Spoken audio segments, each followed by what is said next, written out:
Shalom Akim, Yahweh, Ba'ashem, Yahweh Shai, Ba'ashem Kwakadash, double honors and salutations to the elders and apostles, Grimstone rule well to the Akim and the Falcons of the earth in these last days, preaching the gospel of Mashiach, Yahweh Shai, sincerity and truth and goodness of mind.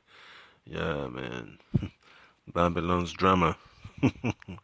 Yeah, Babylon's drama is just, it's warming up. You could see the cracks.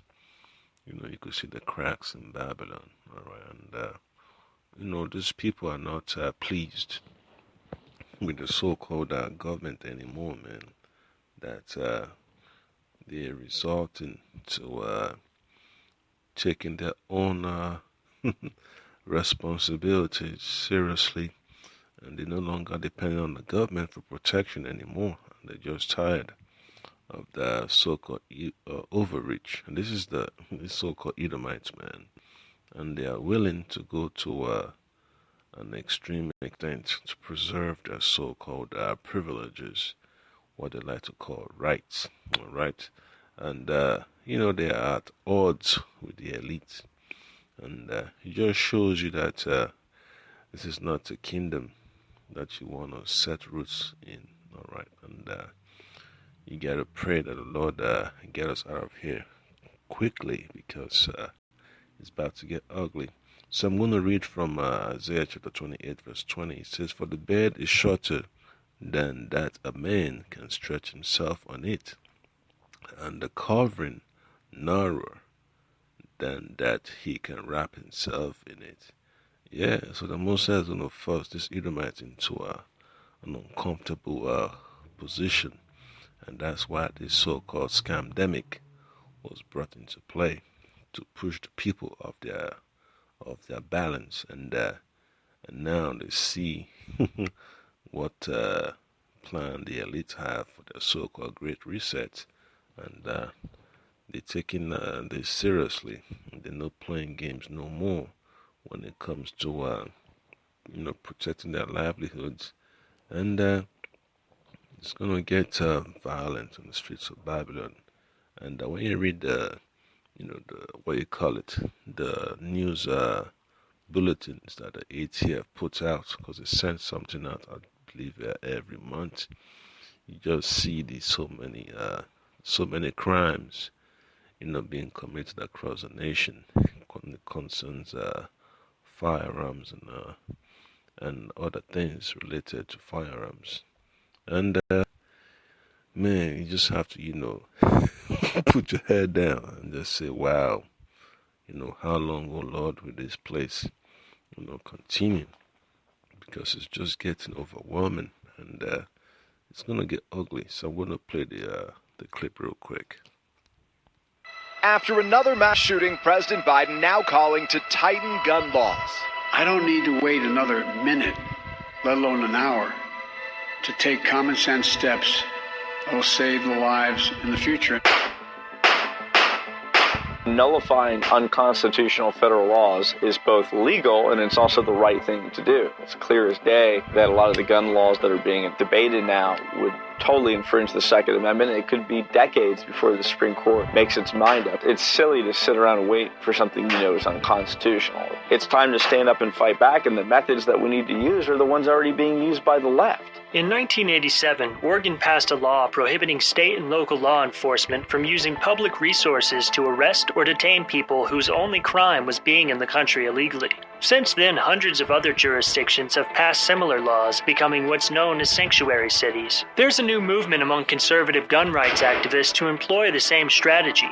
Lawmakers have introduced bills in more than a dozen states that would nullify federal gun control laws. On April 6, Arizona Governor Doug Ducey signed a gun control nullification bill into law. Montana and West Virginia's legislatures have each approved bills that are now awaiting signature or veto from their governors. The Arkansas Senate and the Missouri and South Carolina Houses have each passed such bills, and committees in Texas, Alabama, and New Hampshire have bills that are moving forward in their state legislatures, and similar bills have been introduced in Florida, North Carolina, Georgia, Minnesota, Ohio, Nebraska, Iowa, and Louisiana. Yeah, so you see that? That's messed up right there. Yeah, so it doesn't matter whether the governor signs it or vetoes it, man. The people have already made up their mind, and hey, whoever wants to go test the waters, go ahead and test it. All right. So the book of Isaiah chapter 19 tells you about the situation that these people are about to get themselves involved in. So Isaiah chapter 19 verse 2 says, and I will set the Egyptians against the Egyptians, and they shall fight everyone against his brother, and everyone against his neighbor, city against city, and kingdom against kingdom. Right? And that's bad news for Babylon right there. That's bad news for America. All right, you hear about mass shootings, this police shooting that, the people killing each other. Let me just say killing each other, murdering each other. It's become a land covered in violence. The Mosai calls this place the valley of the shadow of death, through his servants and prophet King David. All right, and then when you read verse 14 and 15, says, the Lord Yahweh, Bashim Ashab, Bashim Kwakadash, had mingled a perverse spirit in the midst thereof, and they have caused Egypt to err in every work thereof, as a drunken man staggereth in his vomit. So the focus is no longer there, man. The people don't feel included, and there's confusion. All right, the balance of Babylon is no longer there. And the unity is no longer there. All right, so what you're gonna get is just overreaction, and anger and bitterness, and all that pent-up frustration is gonna come to the surface. All right, you're gonna see it in the actions of these so-called politicians that are doing the wills of the elite. You're gonna see it in the the actions of your so-called sheriff, so-called police chiefs that are on the take also. And you're going to also have the so-called counterparts on the other side. Let me say on the other hand, yeah, that do not go along with the so-called, oppression that the government is pushing down their throat. And this is just happening because the elite want to have their cake and eat it. All right, and these Edomites are standing in the way because the whole goal of the elite is to, crush our nation, the nation of Israel, the so-called Negroes, the so-called Latinos, and the so-called Native Americans. And these Edomites, these so-called freedom-loving Edomites are in the way. And once they're able to crush those Edomites, then they could have open season on our people. So once, that happens, then the Lord will have to step in. And then verse 15 says, neither shall there be any work for Egypt, which the head or tail, branch or rush may do.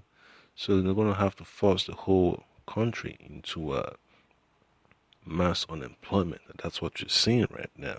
All right. And the book of 2nd Ezra, all right, tells you about the massive disagreement. That's in 2nd Ezra chapter 15. I'm going to get straight to the point in verse 16. It says,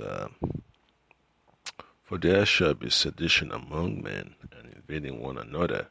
They shall not regard their kings nor princes, and the cause of their actions shall stand in their power. And the legislation that have been introduced in these different states, not to go along with these federal laws or whatever that they deem unconstitutional, it's a perfect example of the breakdown in America's government structure. Madison in Federalist 46. He told us what needs to be done by individuals, cities, and states to defeat federal programs without relying on the federal government to limit itself. He said specifically a refusal to cooperate with officers of the union. This is how you defeat the feds, whether it's an unconstitutional act or if you just don't like the policy. Michael Boldin is the founder and executive director of the 10th Amendment Center, based in Los Angeles. He studies and advocates for nullification of all kinds of federal overreach. We know this stuff has been working, and the right can continue to complain about the things that the left is successful at, or they can look at it, learn from it, and replicate it. I think the strategy is there, the strategy is known, it's just time to execute. Florida State Representative Anthony Sabatini is a co-sponsor of House Bill 1205, otherwise known as the Second Amendment Preservation Act. It prohibits any employee of the state of Florida from enforcing or attempting to enforce any federal act, law, executive order, administrative order, court order, rule, regulation, statute, or ordinance infringing on the right to keep and bear arms as ensured by the Second Amendment. If the bill passes, any state employee that assists in enforcing federal gun control laws would be permanently terminated. Defying federal law is something that the majority of states already do in one way or another, in the form of becoming immigration sanctuaries or through the legalization and decriminalization of marijuana and other drugs. Well, in terms of the method, it's identical. What you're doing is basically saying we as a state are not going to do anything to assist in the enforcement of this unconstitutional. Yeah, so Babylon is, it's been, being shown to the whole world that it's fallen apart. The experiment is no longer working. And, the people are upset. So I'm going to read from the book of Mark chapter 3, verse 23, and a couple of verses. And this way Yahushua told the wicked scribes and Pharisees, and he called them unto him, and said unto them in parables, how can Satan cast out Satan? And if a kingdom be divided against itself, that kingdom cannot stand. And if a house be divided against itself, that house cannot stand. So the Democrats are divided against the Republicans. The Democrats are divided against each other. The Republicans are divided against each other, and the American people that don't even choose a side are divided against each other. So that's a perfect recipe for disaster, all right? And if Satan rise up against himself and be divided, he cannot stand but have an end. Yeah, so that's the end of Babylon right there, all right? So it's crazy, man. You just have to pray that the Lord get out of here. An amendment. If the bill out of enforcement, it renders that nearly impossible to enforce. The ATF only has about 5,500 employees for the whole country. About a third of them are in administration, and that means they don't have the manpower or resources to enforce federal gun control on their own. Their maximum capacity year in and year out is between 8,000 and 10,000 closed cases. So if you get a combination of more than 10,000 people violating a federal act, and then on top of it, you have states and local communities refusing to participate in Yeah, so why is it going to get overwhelming? It's when the so-called law-abiding citizens become criminals overnight because they refuse to comply with the so-called federal law, to crush their so-called privilege or rights, all right? enforcement, you've then opened the door to actually nullify that federal act in practice and effect. Boldin says that the legal case for nullification doesn't depend on the constitutionality of a law that a state wants to nullify, thanks to a legal doctrine known as anti-commandeering, which has been upheld in 5 Supreme Court cases stretching from 1842 to 2018. Yeah, so see the pillars of the so-called Supreme Court in D.C. Yeah, it's just for show, man. They don't really represent the will and desires of the American people. So that's the reason why Babylon has to be put out of business, right? And the Lord is about to do that. So that's the point that I came. I don't want to prolong this lesson. But Ratazah, the Most High provide us safety in these last days. Shalom.